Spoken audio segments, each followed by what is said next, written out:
Eric Boehlert, you were my spirit animal on Twitter this weekend. Oh, I mean, seriously, I'm like, you keep thinking, I can't be the only one yelling at my television watching all these pundits, right? Finger wag. You tweeted, the fact that the D.C. press is siding with the GOP over jokes tells you all you need to know about the Beltway culture. There's so much going on here, yeah. really. Not to mention the sense of deja vu, since this was the exact pearl-clutching response D.C. press when Stephen Colbert was at the White House Correspondents' Dinner in 2006 and gave what, in retrospect, is considered a comedy classic. But the press hated it. He was unfunny, and he was mean. Interesting that both Michelle Wolf and Stephen Colbert spent a bit of their time going after the press for being lapdogs to a dangerous Republican administration. That might just be a coincidence why, in both cases, the press corps freaked out and invented this accusation that Michelle Wolf insulted Sarah Sanders' looks or was somehow derogatory about her appearance. She didn't do any of that. But they had to kind of make up a reason why they were upset, because they couldn't just say, we don't like you attacking us for rolling over for a Republican administration.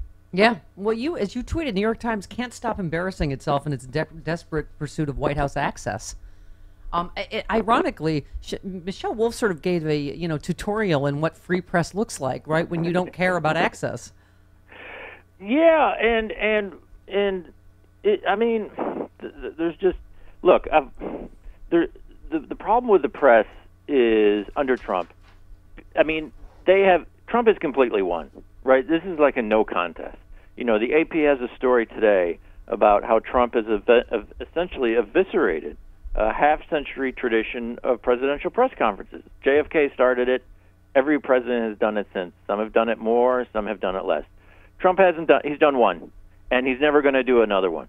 And so we have Trump tearing up half a century of kind of First Amendment journalism tradition. And instead of being angry at Trump, the press is angry at a woman comic who made fun of him. Yeah. I mean, this is like, people roll your eyes when you say Stockholm Syndrome, and these people are now, faithful to their abusers. But we're pretty close to that. Yep. I mean, we're pretty close to that. You tweeted a couple great ones. Michelle Wolf didn't change all the rules. Donald Trump should. She just had the guts to acknowledge that fact. You said some fragile folks who have let Trump trample every decency for the last 3 years, but boy, oh boy, they're drawing the line at 15 minutes of jokes from a female comic. It is amazing how, in so many ways, she just proved that they proved her point, right, Michelle Wolf? Yeah, and more we're seeing, it's up to people like Jimmy Kimmel. It's up to people like Michelle Wolf. It's up to entertainers at this point, so-called comedians, to say, we have a better context of this than you do. And if we get a chance for a national platform, we're not going to pussyfoot around. We're not going to play this game. We're not going to try to be best friends with Sarah Sanders. We're going to tell the truth. And we're going to speak on behalf of tens of millions of Americans. And another tweet I had this weekend was pointing out this massive disconnect, right? Democrats and liberals fear that our democracy may not survive under Trump. The press sees Trump as a heck of a fun story to cover. Yeah. And that was the takeaway over the weekend for me. And much of the the reason why we are where we are, Eric, as many people have pointed out, and is one of your tweets. I was just saying the remarkable weekend, including Joy Reid. You tweeted, how many times are these dudes going to try to come for Joy Reid?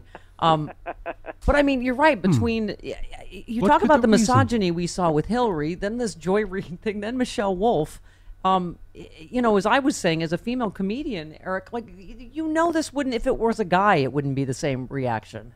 No, I think you're right. I don't think it would be the same reaction. And the Joy Reid thing is interesting. I hadn't thought of that in connection with Michelle Wolf. But look, there are different rules for women, and there are different rules when women start making people in power uncomfortable. This is part of what's going on. Yeah. I mean, and like I was saying earlier, I just thought, what a master class in grace and class Joy Reid gave Saturday morning. But again, it's just I feel like it's this ideological purity on our side that's going to kill us, right? Well, it's interesting. I mean, we definitely saw horseshoe politics, in terms of the Joy Reid, in terms of who was going after her, and we've seen that in other issues.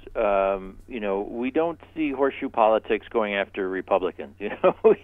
We don't see these sort of odd alliances in order to take down, the far right and Sean Hannity and things like that. It's only these targets on the left.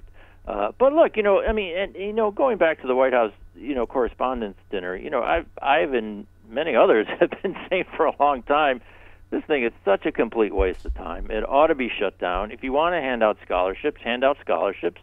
But the big thing is these people see themselves as part of entertainment. And they were on cloud nine when they used to get this Hollywood contingent, right? Particularly during the Obama years. Those people all stopped showing up for whatever reason. I think that would be a very interesting story. I think they smelled the decay a couple of years ago. So that Hollywood element is gone, and it just really is nerd prom. But they see themselves as entertainment, and they want to have this big TV party, but it's pointless. And they absolutely should have canceled it when Trump was elected, and he said he wasn't going to show up, and he declared this war on the press. And the White House Correspondents Association has been an absolute joke in terms of pushing back on behalf of its members for the complete lack of access that reporters get at the White House, and the fact that the White House press secretary lies to them every day at their briefings.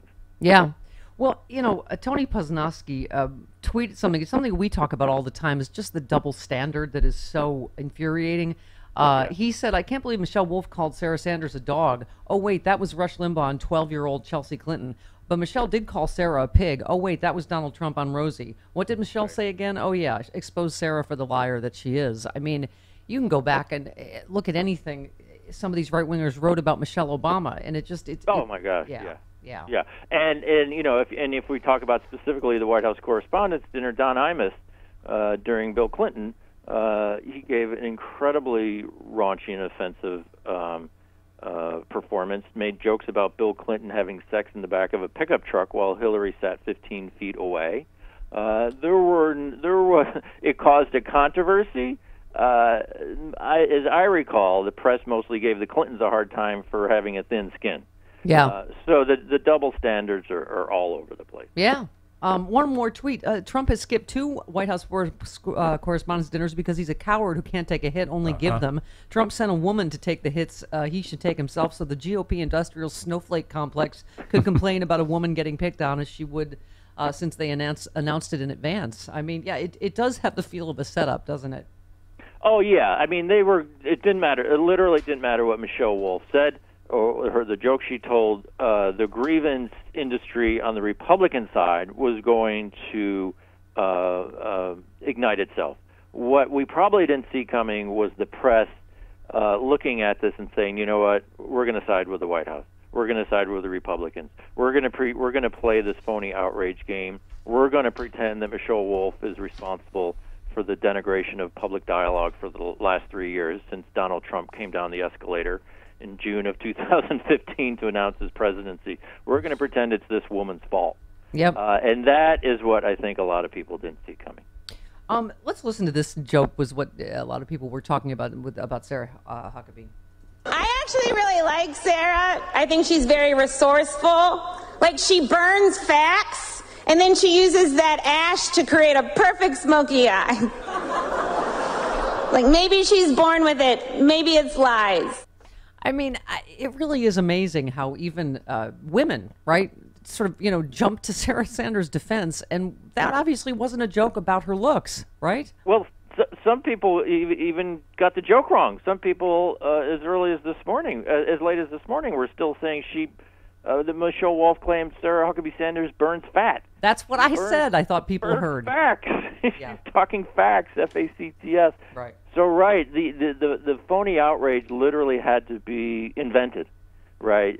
What she said wasn't controversial, so we had to invent it. I've watched her routine 3 times. It gets funnier every single time. It's that good. Yeah. Yes, it's tough. Yes, I cringed a few times. Yep. But that, I'm telling you, I was saying I did too. I didn't like stuff. I didn't like a couple of the jokes, whether it's about Hillary or Democrats, but she had some really brilliant material.